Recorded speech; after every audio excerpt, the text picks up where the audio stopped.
बिस्मिल्लाहिर्रहमानिर्रहीम वस्सलातु वस्सलामु अला सय्यिदिल अंबिया वल मुरसलीन। अस्सलाम वालेकुम स्टूडेंट्स। आज हम डिस्कस करेंगे जी जो हमारे पास पास्ट पेपर्स का मटेरियल है university of Punjab BS 4 years programme और थर्ड सेमेस्टर की अभी रिसेंटली मैंने एक वीडियो अपलोड की थी 2013 टू 2017 के जो पास्ट पेपर्स थे उसके शॉर्ट क्वेश्चंस स्पेशली और जो लॉन्ग क्वेश्चंस का मटेरियल है, तो उससे रिलेटेड मैंने आप लोगों को कुछ अभी रिसेंटली वीडियो में मटेरियल शेयर किया था। तो आज जी जो रिसेंट अभी पेपर हुआ पिछले साल 2020 में, आज इंशाल्लाह हम उसके शॉर्ट क्वेश्चंस को डिस्कस करेंगे और एंड पर इंशाल्लाह उसके जो लॉन्ग क्वेश्चन आए थे वो भी मैं आपके साथ डिस्कस करूंगा और कोशिश करेंगे कि अगर कहीं से इसका ऑब्जेक्टिव अवेलेबल होता है तो मैं वो भी आपके साथ इंशाल्लाह आने वाली वीडियोस में डिस्कस करूं। तो ये आपके लिए बड़ा ही हेल्पफुल मटेरियल होगा जो आप लोगों के लिए फाइनल एग्जाम्स में आपकी बहुत ज्यादा हेल्प कर सकता है। अल्लाह आपको कामयाब करे। तो हम स्टार्ट करते हैं कि हमारे पास जो कोड है इस पेपर का वो है बॉट 201 और ये जो स्लैश करके 21300 लिखा हुआ है ये फर्दर अफिलिएटेड कॉलेजेस जो होते हैं उनके हिसाब से कोड होता है या फिर क्वेश्चन पेपर का कोड होता है। तो इसका जो टाइटल है जी cell biology genetics and evolution. अब यू नो कि जो हमारे पास फर्स्ट पार्ट है वो ऑब्जेक्टिव होता है और पार्ट 2 शॉर्ट क्वेश्चंस होते हैं। सो दैट्स वाई अब हम शॉर्ट क्वेश्चंस को वन बाय वन डिस्कस करेंगे। टोटल शॉर्ट क्वेश्चंस 10 होते हैं, यू नो के हर एक क्वेश्चन के 2 मार्क्स होते हैं, तो टोटल 20 नंबर का ये पोर्शन होता है। सो पहला जो क्वेश्चन था इस पेपर में वो था describe the physiochemical nature of the plasma membrane. अब देखिए क्वेश्चन आया है ये शॉर्ट क्वेश्चन, तो इस वजह से हमें बहुत लंबा चौड़ा आंसर नहीं देना, अदरवाइज ये लॉन्ग क्वेश्चन में आता है मोस्टली और उसमें फिर हमें उसका स्ट्रक्चर भी थोड़ा सा एक्सप्लेन करना होता है केमिकल नेचर बताने के लिए, स्पेशली जो उसके मॉडल्स हैं, यूनिट मेम्ब्रेन मॉडल है या फ्लूइड मोज़ेक मॉडल है। और इसी तरह से जो फिजियो नेचर है या फिजियोकेमिकल नेचर जब हम पूरा वर्ड बोलते हैं तो उसमें फंक्शंस भी आ जाते हैं। तो इस तरह से काफी लंबा आंसर बनता है जिसमें हम लोगों को फिर ट्रांसपोर्ट की टाइप्स भी बतानी होती हैं जितनी भी हैं। तो लेकिन अब क्योंकि ये शॉर्ट क्वेश्चंस में क्वेश्चन आया था तो इस वजह से इसको हम लोगों ने जरा शॉर्ट करके आंसर देना है। तो फर्स्ट ऑफ ऑल इसकी केमिकल नेचर को देख लेते हैं। और ये आप लोगों ने पिछली क्लासेस में एफएससी वगैरह में भी पढ़ा होता है कि it is base mainly composed of 2 major components और वो कौन से हैं, प्रोटीन्स एंड लिपिड्स। सो इसी वजह से जी पहला प्रोटीन है हमारे पास कंपोनेंट मेजर जो 60 to 80% होती हैं एंड सेकंड वन लिपिड्स है। अब लिपिड्स में दो तरह के लिपिड्स मोस्टली आपको मिलते हैं। ज्यादा तौर पर तो हम फॉस्फोलिपिड्स को शामिल करते हैं क्योंकि परसेंटेज के अकॉर्डिंग 20 to 40% ये हैं और प्रोटीन अगर 60 to 80% तो 100% पूरा हो गया। बट लेस देन 1% इसमें सम टाइम आपको यूकैरियोटिक सेल मेम्ब्रेन में कोलेस्ट्रॉल भी मिलता है। और इसी तरह से जो कार्बोहाइड्रेट्स होते हैं वो प्योर फॉर्म में तो नहीं होते, but carbohydrate groups that are attached to some of the lipids and proteins, यानी जिनको हम लोग फिर कॉन्जुगेटेड मॉलिक्यूल्स की फॉर्म में देखते हैं। सो ग्लाइकोलिपिड्स एंड ग्लाइकोप्रोटीन्स, और उनकी परसेंटेज भी लेस देन 1% होती है। इसी वजह से इनको सम टाइम इग्नोर भी किया जाता है। लेकिन आप लोगों ने क्योंकि केमिकल नेचर है तो सारे कंपोनेंट्स के नाम ले लेने हैं। सेकंड वन जो फिजियोलॉजी है यानी जो इसके फंक्शंस हैं जिसमें हम लोग फिर इसके सारी जो ट्रांसपोर्ट है उसकी बातें करते हैं, तो वो शामिल हो सकती हैं। लेकिन वन बाय वन एक एक करके मैं आपको थोड़ा सा जो फंक्शंस है इसके बता देता हूँ, तो एक छोटी सी लिस्ट आप लोग भी बना सकते हैं। Number one, the plasma membrane surrounds the cell, so that's why it includes itself protoplasm inside. तो जो अंदर का प्रोटोप्लाज्म है उसको ये कवर करती है। Second function, it provides mechanical support to the cell, और स्पेशली ये एनिमल सेल से ज्यादा रिलेट करती है बात। लेकिन क्योंकि आपका अगर बॉटनी का पेपर है तो फिर आप चाहे इस फंक्शन को इतनी ज्यादा इंपॉर्टेंस ना दे, लेकिन ओवरऑल अगर हम बात करेंगे तो प्लांट सेल की शेप को सेल वॉल मेंटेन करती है और एनिमल सेल्स की शेप को सेल मेम्ब्रेन यानी प्लाज्मा मेम्ब्रेन मेंटेन करती है, और इसी को हम कहते हैं mechanical support. Next one, all types of transport into and out of the sale tax place through plasma membrane, और इसी वजह से ये कंट्रोल करती है ट्रांसपोर्ट को अंदर से बाहर और बाहर से अंदर। तो इसी वजह से हम इसको एक नाम देते हैं। नेक्स्ट जो पॉइंट में आपको लिखा नजर आ रहा है, सिलेक्टिवली परमिएबल। अब इसके 4 नाम हैं, अगर आप ये यूज नहीं करना चाहते तो फिर differentially permeable, next semi permeable and then partially permeable. Almost सबका मीनिंग एक जैसा होता है। तो जब हम इसको सिलेक्टिवली परमिएबल कह रहे हैं तो इट मींस कि it allows selective substances to pass through, यानी सारी चीजें इसमें से आसानी से नहीं पास हो सकती। सो इसी वजह से कुछ चीजों को ये अंदर आसानी से आने देगी, कुछ को नहीं।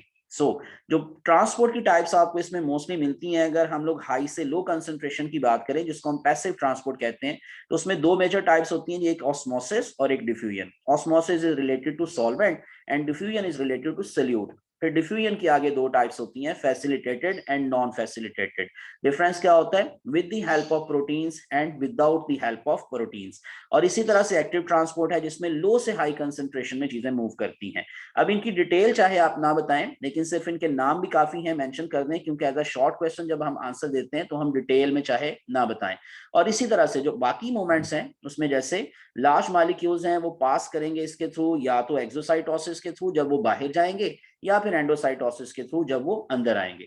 तो ये तो जी हमारे पास मेजर कंपोनेंट्स या major functions of plasma membrane. दूसरा short question, so draw a structure of nucleotide. अब ये बहुत इजी था डेफिनेटली, ये अब आप लोगों ने काफी दफा ये स्ट्रक्चर ड्रॉ करके देखा भी होता है, याद भी किया होता है, बट उसको जरा दोबारा से रिवाइज कर लें और उसको जरा मेमोराइज करके कर लें दोबारा से। थ्री मेजर कंपोनेंट्स हैं जिसमें नंबर वन नाइट्रोजनस बेस होती है, या वो प्यूरीन्स होती हैं या वो पेरिमिडीन्स होती हैं, यानी जिसको हम पायरिमिडीन्स भी समटाइम बोलते हैं। तो इन अदर वर्ड्स ये एडेनिन, गुआनिन, साइटोसिन, थाइमिन में से कोई भी हो सकती है अगर वो डीएनए का न्यूक्लियोटाइड है, और अगर वो आरएनए का है तो उसमें फिर थाइमिन की जगह पर यूरासिल। दूसरी चीज होगी वो पेंटोस शुगर है, और इसी की बेस पर हम डीऑक्सी राइबो न्यूक्लियोटाइड और राइबो न्यूक्लियोटाइड बोलते हैं, क्योंकि पेंटोस में या राइबोस होती है या डीऑक्सी राइबोस। नंबर थ्री, ये जो बेस और पेंटोस हैं ये मिलकर न्यूक्लियोसाइड बनाएंगे, और जब उसके साथ आकर फॉस्फेट अटैच होगा जो कि पहले फॉस्फोरिक एसिड होता है, तो फिर ये बन जाएगा फॉस्फेट। और उसके बाद फिर जब आप लोग इन तीनों चीजों को एक दूसरे से कंबाइन कर देंगे, जैसे अब आप लोगों को ये स्ट्रक्चर नजर आ रहा है, सो उसमें आप लोगों को जो नाइट्रोजनस बेस है वो शुगर के साथ अटैच्ड है एट कार्बन नंबर 1, बट ये याद रख लें कि इस साथ जो बॉन्ड अगर आप लोग लेबल करना चाहते हैं तो वो क्या मेंशन करेंगे? ग्लाइकोसिडिक। इसको पूरा नाम देते हैं एन ग्लाइकोसिडिक। बेसिकली जहां पर जिस कार्बन पर पहले एल्डिहाइड या कीटोन था जिसको हम एनोमेरिक कार्बन कहते हैं, तो जब वो बॉन्ड बनाएगी तो इसका मतलब क्या होगा कि ये जो है ये हमारे पास ज्यादा तौर पर ग्लाइकोसिडिक बॉन्ड की फॉर्म में नजर आएगा। और इसी तरह से जो दूसरी तरफ अगर हम देखें तो ये एस्टर बॉन्ड आपको ये लिखा नजर आ रहा है, तो ये एस्टर बॉन्ड जो है ये फॉस्फोरिक एसिड और जब कार्बन नंबर 5 इनका आपस में बॉन्ड बनेगा तो ये एस्टर बॉन्ड है। तो इस तरह से ये कलेक्टिवली सारा स्ट्रक्चर क्या कहलाएगा? Nucleotide. Next one, question number 3, what is transformation? अब ये ट्रांसफॉर्मेशन मोस्टली आप लोगों ने जैसे एफएससी में अगेन पढ़ा होता है, हम लोग रिलेट करते हैं इसको बैक्टीरिया जो अपनी जेनेटिक रिकॉम्बिनेशन का एक प्रोसेस चलाते हैं उससे रिलेट करते हुए। सो ये फ्रेडरिक ग्रिफिथ ने, ये आपको पता है कि सबसे पहले एक्सपेरिमेंट करके इसको डिस्कवर किया था। So in molecular biology transformation की अगर हम डेफिनेशन करेंगे तो it is the genetic alteration of the cell by direct uptake and expression of DNA from its surroundings. यानी इसमें कोई वायरस हेल्प नहीं करता और ना ही कोई ट्यूब बनता है या कोई कनेक्शन बनता है, कॉन्जुगेशन ट्यूब वगैरह ऐसा कुछ नहीं होता, जैसे नीचे आपको डायग्राम में ये नजर आ रहा है। तो एक बैक्टीरिया डायरेक्टली दूसरे बैक्टीरिया से मटेरियल तो ले तो रहा है but without any physical contact, और वो अपनी एनवायरनमेंट से उस डीएनए को या जीन को अपने अंदर एब्जॉर्ब कर रहा है। So transformation occurs naturally in some species of bacteria and can also be done artificially. अब जैसे मैंने बताया अभी पीछे, it was first time studied by Frederick Griffith while he was working on pneumococcus bacteria. इसने पूरा एक्सपेरिमेंट किया था और उसमें फिर ये ट्रांसफॉर्मेशन की डिस्कवरी हुई थी। Next, question number 4, right a note on starch. अब देखें ये भी अगेन एक लॉन्ग क्वेश्चन के तौर पर आ सकता है क्वेश्चन, लेकिन उस वक्त हम काफी इसकी ज्यादा चीजों को एक्सप्लेन करेंगे, इवन स्ट्रक्चर भी ड्रॉ करेंगे, बाकी भी चीजें। लेकिन अगर शॉर्ट क्वेश्चन है तो पहले तो हम इसको छोटा सा डेफिनेशन कह लें या एक करैक्टर कह लें, जो इसकी मेन प्रॉपर्टी है वो मेंशन करेंगे। स्टार्च का दूसरा नाम भी याद रखना है कि जिसको हम अमाइलम कहते हैं। सो अमाइलम स्टार्च के नाम से ये पूरा नाम समटाइम हम लेते हैं। सो it is a polymeric carbohydrate, दूसरे वर्ड्स में हम पॉलीसेकेराइड कह सकते हैं, consisting of numerous glucose joint units जो है जॉइंट बाय ग्लाइकोसिडिक बॉन्ड, और वो ग्लाइकोसिडिक बॉन्ड में हम मोस्टली कहते हैं अल्फा 1,4 लिंकेज। सो उससे ये पूरा एक पॉलीमर बनता है। सो उसको हम लोग फिर स्टार्च का नाम देते हैं। This polysaccharide is produced by most green plants as energy storage. दूसरी बात, it is a carbohydrate that is the chief form of store energy in plants, so it is not stored in animal. Specially जब हम plants की बात करेंगे तो उसमें wheat है, कॉर्न है, राइस है, ये मोस्टली सीरियल क्रॉप्स हैं जिसके अंदर ये आपको बहुत ज्यादा मिलेगा। सो फैमिली पोएसी के जो मेंबर्स हैं, और इसी तरह से फिर पोटैटोस हैं जो सोलानेसी फैमिली से बिलोंग करते हैं, उसमें भी स्टार्च आपको बहुत ज्यादा मिलता है। So starch is a mixture of two different polysaccharides built out of glucose units. इसकी आगे हम अभी दो टाइप्स भी देख लेते हैं इसी शॉर्ट क्वेश्चंस के अकॉर्डिंग।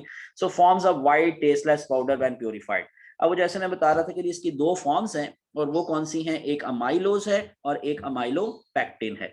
अब इनका डिफरेंस आपने ऑलरेडी थोड़ा सा पढ़ा होता है जो एफएससी वगैरह में। तो structurally they differ in that amylose जो है वो लीनियर पॉलीसेकेराइड है और सॉल्युबल है in hot water, whereas amylopectin जो है वो ब्रांच होने की वजह से या ब्रांचेस होने की वजह से वो इनसॉल्युबल होगा in both cold and hot water. जैसे कि अब आप लोगों को ये स्ट्रक्चर में नजर आ रहा है, तो अमाइलोज के स्ट्रक्चर में आपको एक स्ट्रेट चेन नजर आती है और इसमें अल्फा 1,4 ग्लाइकोसिडिक बॉन्ड की मदद से ग्लूकोज के मॉलिक्यूल्स आपस में एक दूसरे के साथ अटैच होते जाते हैं। जबकि अमाइलोपेक्टिन जैसे आपको दिखाई दे रहा है कि इसमें ब्रांचेस बन जाती हैं और इसमें फिर समटाइम अल्फा 1,6 ग्लाइकोसिडिक बॉन्ड वो भी आपको दिखाई देना इसमें शुरू हो जाता है।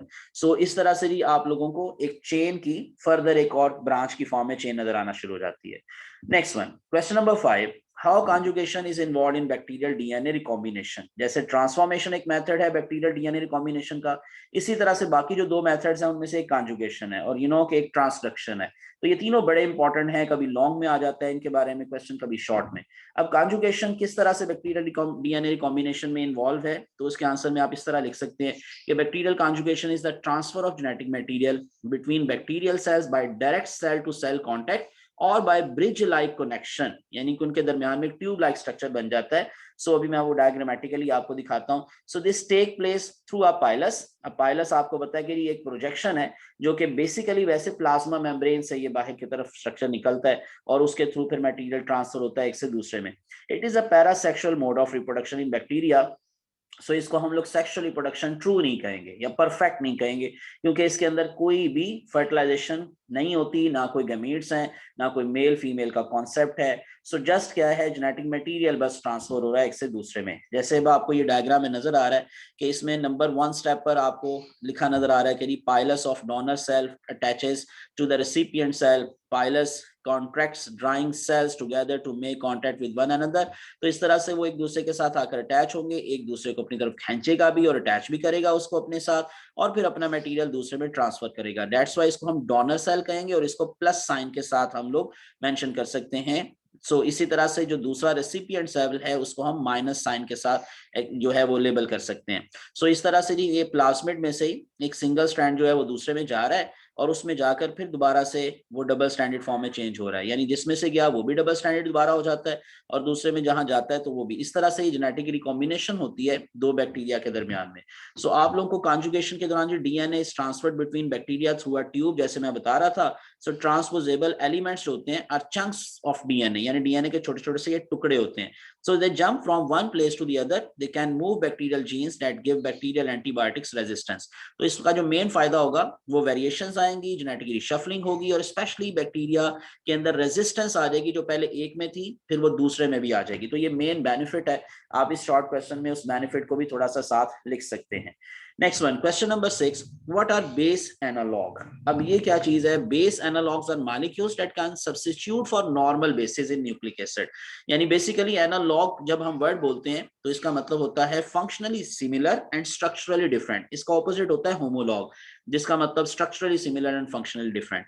अब स्ट्रक्चर डिफरेंट है, फंक्शन उनका सेम है, तो इसका मतलब क्या है कि ये बेस एनालॉग है। इन अदर वर्ड्स, जैसे हम अगर आगे देखेंगे तो लिखा हुआ है usually substitution of a base analog will result in altered base pairings and structural changes that affect the DNA replication and transcription of the genes. तो इस तरह से एक अल्टर्ड फॉर्म हमें नजर आएगी जीन्स की। सो थोड़ी सी डिटेल और, जैसे आप लोगों को अब ये फिगर में या डायग्राम में नजर आ रही है। सो न्यूक्लियोसाइड एनालॉग में अगर हम मॉलिक्यूल्स की बात करें तो which are structurally similar to normal nitrogenous bases but have slightly altered base pairing properties.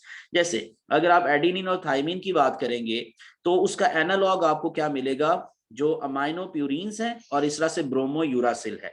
ये अमाइनो प्यूरिन और ब्रोमो यूरासिल आप लोगों को एनालॉग्स की फॉर्म में नजर आ रहे हैं, जो कि एडेनिन जो है जिसकी वजह से पेयर कर जाता है साइटोसिन के साथ, हालांकि उसका पेयर तो थाइमीन से बनता है, और इस तरह से थाइमीन जो है वो इसी की वजह से गुआनिन के साथ समटाइम पेयर कर जाता है। और इसको आगे भी एक शॉर्ट क्वेश्चन आएगा, इसी पेपर में था टाटोमेरिज्म। सो उसके अंदर भी आप लोगों को इस तरह से रिलेट करके बात बताई जाती है। Next one, question number 7, differentiate between plasmid and episome. ये बड़ा इंपॉर्टेंट क्वेश्चन है। अक्सर ये शॉर्ट क्वेश्चन में आया हुआ है पास पेपर्स में। पहली बात तो ये कि प्लाज्मिड जो है वो एक एक्स्ट्रा क्रोमोसोमल डीएनए मॉलिक्यूल है जो कि can not link up with chromosomal DNA, यानी कि ये क्रोमोसोमल डीएनए के अंदर इंटीग्रेट या इनकॉर्पोरेट नहीं होता। So it contains the genetic informations that are necessary for its own replication, तो ये अपनी रेप्लिकेशन खुद करता है, सेल्फ रेप्लिकेट होता है। व्हाइल एपिसोम जो है is any kind of extra chromosomal DNA that can link up with chromosomal DNA, है ये भी एक्स्ट्रा क्रोमोसोमल, बट ये डीएनए के साथ यानी जो क्रोमोसोमल डीएनए है जिसको हम न्यूक्लियोइड का नाम देते हैं बैक्टीरिया में, उसके अंदर जाकर ये अपने आप को अटैच कर सकता है। So that is the main difference between them two. और इसके बाद फिर तीसरी बात, एपिसोम्स जो होते हैं वो यूजुअली लार्जर हैं than other extra chromosomal DNA. Example हमारे पास क्या है, अब viruses because they integrate their genetic material into the host chromosomal DNA, जो आपको इसमें नजर आते हैं। एक और बात जो इसमें आप मेंशन करेंगे, ऐड करेंगे कि also plasmids mainly occur in prokaryotes while in eukaryotes episomes behave as plasmid in prokaryotes. तो इस तरह से यूं कह लें कि ये एक अल्टर्ड फॉर्म है प्लाज्मिड ही की, जो कि आपको यूकैरियोट्स में भी मिल सकती है। सो ये था इसका answer. Next one, question number 8, what are HFR strain? ये बेसिकली ये एब्रिविएशन है किस चीज की, high frequency recombination. So HFR जब हम बोलते हैं तो इसका मतलब है हाई फ्रीक्वेंसी रिकॉम्बिनेशन। ये सेल भी कहला सकता है और इसी को हम स्ट्रेन का नाम भी देते हैं। बेसिकली जो बैक्टीरिया के डिफरेंट टाइप्स हैं उनको डिफरेंट स्ट्रेन्स कहा जाता है, तो each cell is a strain.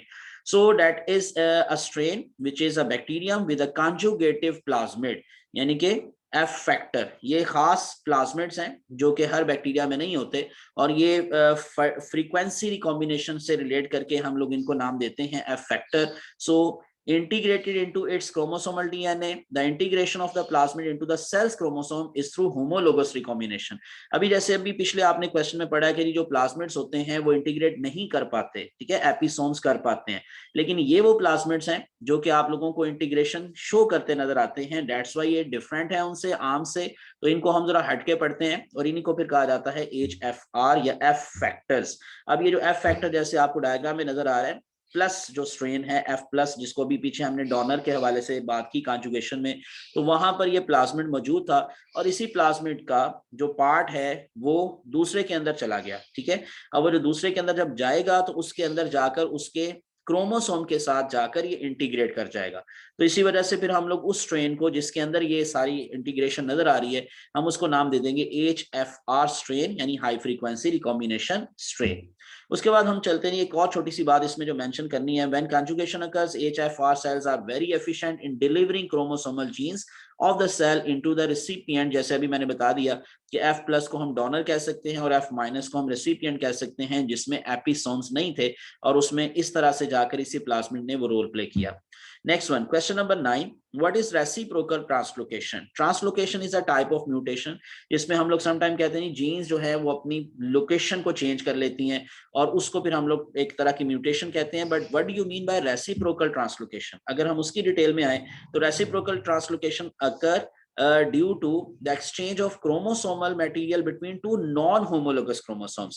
अभी मैं पीछे आपको बता रहा था कि होमोलॉग लॉग और एनालॉग, तो होमोलोगस क्रोमोसोम्स होते हैं स्ट्रक्चरली सिमिलर, फंक्शनली डिफरेंट, लेकिन इसमें इनका अब आप लोगों को थोड़ा सा फंक्शन तो डिफरेंट मिलेगा ही, स्ट्रक्चर भी डिफरेंट मिलेगा। सो इनको हम नॉन होमोलोगस क्रोमोसोम्स का नाम देंगे। अभी मैं आपको डायग्राम में इसको थोड़ा शो करवाता हूँ। So when the amount of genetic material is balanced, there is no phenotypic effect of the individual because of a balanced complement of the genes. अब इसका मतलब आपको समझ आएगा इस डायग्राम में, यानी कि देखें, अगर आप कि बिफोर ट्रांसलोकेशन एक क्रोमोसोम आपको काफी लंबा नजर आ रहा है, और वो मैंने अब आपको नेक्स्ट डायग्राम में दिखा दिया है। बेसिकली ये क्रोमोसोम नंबर 4 आप लोग उसको यहाँ मेंशन करते हैं। सो उसका एक पार्ट जो है वो नीचे वाला पार्ट ये ट्रांसफर हुआ दूसरे के अंदर, और दूसरे वाले का छोटा सा पार्ट इधर ट्रांसफर हो गया। यानी क्रोमोसोम नंबर 4 से जो पार्ट था जीन जो था वो क्रोमोसोम नंबर 20 में, और क्रोमोसोम नंबर 20 का जो पार्ट है वो क्रोमोसोम नंबर 4 में आ गया। That will be called as reciprocal translocation. So उसका रिजल्ट क्या निकला? उसका रिजल्ट जो है दोनों क्रोमोसोम्स के अंदर अब आपको डिफरेंट जीन्स नजर आ रहे हैं। सो जेनेटिक रिकॉम्बिनेशन हो गई है, बट इसके बावजूद फिनोटाइपिक इफेक्ट में कोई डिफरेंस नहीं आता। सो उसकी मेन रीजन जैसे आपको ऊपर लिखी नजर आ रही है कि when the amount of genetic material is balanced, ये बेसिकली जेनेटिक मटेरियल बैलेंस हो गया एक तरह से, सो जिसकी वजह से आपको कोई फिनोटाइप्स में एज सच चेंज नजर नहीं आता। Last question, how the phenomenon of tautomerism cause mutation. अभी मैंने पीछे बोला था आपको कि जब हम लोग बेस एनालॉग बात कर रहे थे तो जिस तरह से उसके अंदर आप लोगों को एडेनिन ने पेयर साइटोसिन से बना लिया और थाइमिन ने गुआनिन में कुछ चेंजेस की वजह से, तो इसी से मिलता जुलता सा ये प्रोसेस है टाटोमेरिज्म। बेसिकली म्यूटेशन की एक टाइप है। म्यूटेशन जो है वो स्पॉन्टेनियसली हो सकती है, सो ये भी एक तरह की स्पॉन्टेनियस म्यूटेशन की टाइप है। So one such cause is tautomerization. ये क्या है, टाटोमर्स कहते हैं they form of the base hydrogen bonds to an incorrect base, यानी एडेनिन जो है वो बजाय थाइमिन से हाइड्रोजन बॉन्ड बनाने के साइटोसिन से बना रही है, और उसकी रीजन ये टाटोमेरिज्म है। And so the base laid down during replication will be wrong. So ये रेप्लिकेशन एरर कहलाएगा जो म्यूटेशन काज करेगा। तो इस तरह से क्वेश्चन ये है कि किस तरह से टाटोमेरिज्म म्यूटेशन काज करता है। तो वो बेसिकली रेप्लिकेशन में एरर आ जाता है, बेस पेयरिंग सही नहीं रहती। अभी कुछ और भी इसमें आपको एक्सप्लेन करता हूं। सो आगे लिखा हुआ है inducing a mutation if this mismatch is preserved through another round of replication, यानी एक में तो गलती हुई एक राउंड में, अगले राउंड में भी अगर मिस्टेक हुई तो फिर ये जो फॉल्ट है या ये जो एरर है ये हो सकता है ये प्रिजर्व कर जाए। सो उसके अंदर आपको जैसे ये नजर आ रहा है कि रेप्लिकेशन के अंदर ये देखें एरर आ गया, और उसमें नो टाटोमेरिज्म अगर आप देख रहे हैं तो एडेनिन का सही पेयर बन रहा है थाइमिन से, गुआनिन का साइटोसिन से। लेकिन अगर टाटोमेरिक शिफ्ट कर गया है और इसमें अमाइनो ग्रुप की बजाय इमिनो फॉर्म आ गई है, तो उसके रिजल्ट में क्या होगा, एडेनिन अब बजाय देखें यहाँ पर थाइमिन से पेयर बनाने के साइटोसिन से पेयर बना रहा है, और इसी एरिया को हम टाटोमर कह रहे हैं। अब इसमें एक और बात कि साइटोसिन और एडेनिन जो है वो नॉर्मली अमाइनो फॉर्म्स में होती हैं, उनमें यानी NH2 फॉर्म होती है। लेकिन जब ये रेयर केसेस में अमाइनो की बजाय इमिनो फॉर्म आ जाती है, जैसे ये अब आप लोगों को इस डायग्राम में भी नजर आ रहा होगा कि एडेनिन के अंदर जो है वो इमिनो फॉर्म आ गई, और इसी तरह से ये आपको जो साइटोसिन है उसके अंदर भी इस तरह से नजर आ गया, तो फिर एडेनिन का साइटोसिन से पेयर बन जाएगा, और सिमिलर केस होगा गुआनिन और थाइमिन के अंदर भी। सो जैसे यहाँ अब आपको नेक्स्ट लिखा नजर आ रहा है कि एडेनिन और साइटोसिन रिस्पेक्टिवली वो ये आपस में बॉन्ड बना लेते हैं, and tautomeric shifts that modify the pairing of nucleotides can result in base substitution, and you know base substitution is one of the example of point mutation. तो इस तरह से ये म्यूटेशन के अंदर ये वाली जो मिस्टेक है अपना रोल प्ले कर देगी। ये था जी शॉर्ट क्वेश्चंस। अब आप लोगों को जो लॉन्ग क्वेश्चन का पोर्शन है वो मैं यहाँ पर शो कर रहा हूँ, जिसमें आप लोगों को 3 लॉन्ग क्वेश्चन के दिए जाते हैं, और ये एक्सटेंसिव क्वेश्चंस के तौर पर आपको मिलते हैं। सो क्वेश्चन नंबर 3 था जो रिसेंटली पेपर हुआ है 2020 में, जिससे आपको उसकी इंपॉर्टेंस का भी थोड़ा पता चल जाएगा उन क्वेश्चंस की, कि what is the role of histone in DNA packaging. So उसका फर्स्ट पार्ट था, तो इसमें आप लोगों ने न्यूक्लियोसोम ये आपने पढ़ा होता है, तो वो सारा आप लोगों ने टॉपिक लिखना होगा, जिसमें पैकेजिंग का मतलब डीएनए की क्वाइलिंग, फिर सुपर क्वाइलिंग, फिर उसकी वजह से जो क्रोमोसोम फॉर्मेशन होती है वो सारी आपने डायग्रामेटिकली लिखनी होगी। Describe the Mendel's law of inheritance. ये आपको पता है कि इसमें जब आप लोग लॉ ऑफ इनहेरिटेंस कहते हैं, वैसे तो उसमें लॉ ऑफ सेग्रीगेशन भी आता है, लॉ ऑफ इंडिपेंडेंट असॉर्टमेंट भी आता है, लेकिन क्योंकि उसमें मेंशन ही अब उसने किया हुआ लॉन्ग क्वेश्चन के तौर पर कि कौन से वाले लॉ पर, तो आप किसी भी एक पर नोट लिख सकते हैं, क्योंकि 5 मार्क्स का है तो आपने सिर्फ किसी एक पर नोट लिखना है। ठीक है, तो अब उसके बाद मैं जरा दोबारा से ये शो कर दूं, तो मैं आपको बता रहा था कि इसमें आप लोगों को जो ये लॉ ऑफ इनहेरिटेंस है उसमें किसी एक पर नोट लिखना है। ठीक है, तो इसके बाद फिर question number 4, describe the types of chromosomes on the basis of position of centromere. So इसमें अब आप लोगों को जो पोजीशन है सेंट्रोमियर की, यानी इन अदर वर्ड्स उसकी बेस पर क्रोमोसोम्स की टाइप्स मिलती हैं 5। ये मैंने एफएससी के कुछ लेक्चर्स अपलोड किए हुए हैं यूट्यूब के ऊपर ही, अपने इस चैनल के ऊपर। सो उसमें से भी आपको ये हेल्प मिल सकती है अगर आप लोग इसको थोड़ा डिटेल से समझना चाहें। तो ये मैंने जी क्रोमोसोम्स की टाइप्स के ऊपर भी लेक्चर दिया हुआ, इंशाल्लाह मैं डिस्क्रिप्शन में कोशिश करूंगा कि उसका लिंक आपको साथ ही दे दूं। सो वो आप लोग इसमें से करेंगे। और फिर how generalize transduction is different from specialize, ये आपने फर्स्ट सेमेस्टर में भी टॉपिक पढ़ा होता है कि बैक्टीरिया के अंदर जो जेनेटिक रिकॉम्बिनेशन होती है, अभी हम पीछे डिस्कस कर रहे थे कि वो 3 तरह की है। तो इसमें से एक टाइप ट्रांसडक्शन भी है, कॉन्जुगेशन और ट्रांसफॉर्मेशन। शॉर्ट क्वेश्चन में उसने पूछा है और ये लॉन्ग में, इससे आपको उसकी अहमियत का अंदाजा हो जाता है कि ये कितना इंपॉर्टेंट है। फिर क्वेश्चन नंबर 5 जो था वो था व्हाट आर म्यूटेशंस, उसका पहला part, and how radiations can cause mutation. तो म्यूटेशन के ऊपर देखिए शॉर्ट क्वेश्चन में भी काफी क्वेश्चंस आए हुए हैं और अब लॉन्ग में भी आ गया, तो इसकी वजह से ये म्यूटेशन वाले जो चैप्टर्स हैं वो बड़े इंपॉर्टेंट हैं। और जो दूसरा इसका पार्ट था, सो differentiate between induced and spontaneous mutation, ये भी देखें म्यूटेशन से रिलेट करके क्वेश्चन आया हुआ है, तो इसलिए आप फिर म्यूटेशन को इग्नोर ना करें और उसको अच्छी तरह से याद कर लें। ये था जी अब हमारे पास सारा जो पेपर का, जो मैंने आप लोगों को थोड़ा सा आउटलाइन थोड़ी सी दे दी, जो मटेरियल था वो मैंने आपके साथ शेयर कर लिया। तो आप इसी तरह से अपनी मेहनत को जारी रखें कोशिश करें कि आप लोग जो है वो भरपूर तरीके से इसको याद करें और जो है वो जितना अच्छे तरीके से इसको हो सकता है वो आप अच्छी तरह से प्रिपेयर कर लें। सो अल्लाह आप सबका हामी नासिर हो, अल्लाह आपको कामयाब करे। Stay blessed, thanks for watching, Allah Hafiz.